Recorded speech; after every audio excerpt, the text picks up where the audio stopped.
सुशांत सिंह राजपूत अपनी मम्मी के काफ़ी करीबी थे। उनका जो आखिरी पोस्ट है इंस्टाग्राम पर अगर आप देखेंगे तो उनकी और उनकी मदर की तस्वीर है। लेकिन एक मौका ऐसा आया था जब उनसे पूछा गया था कि आपने अपने पेरेंट्स से क्या क्या सीखा।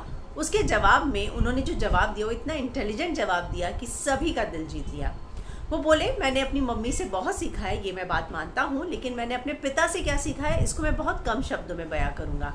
और वो बोले, मैंने अपनी माँ से बहुत कुछ सीखा है, लेकिन बहुत कुछ सीखा जा सकता है ये बात मैंने अपने पिता से सीखी है।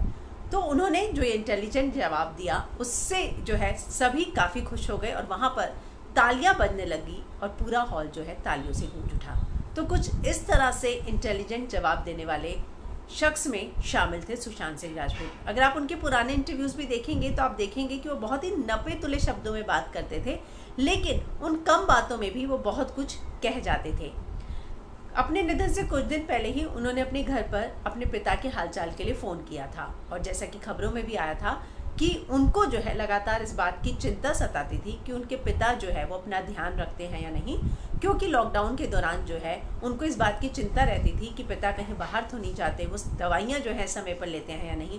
तो उनके घर की जो केयर टेकर थी उन्होंने एक इंटरव्यू दिया था, उसमें ये बोला भी था कि कुछ दिनों पहले ही सुशांत का फ़ोन आया था और उसने कहा था कि पिताजी का ध्यान रखना, कुछ भी ज़रूरत हो, कभी भी ज़रूरत हो मुझे तुरंत फ़ोन कर देना और पिताजी को बोलना अपनी सेहत का ध्यान रखें। तो कहीं ना कहीं अपने पिता से भी बहुत ही ज़्यादा अटैच थे। उन्होंने ज़िंदगी में जो बहुत कुछ सीखने का जो उनका ये था ना जज्बा, वो बात उन्होंने अपने पिताजी से सीखी थी कि आप जो है अपनी लाइफ में बहुत कुछ सीख सकते हैं।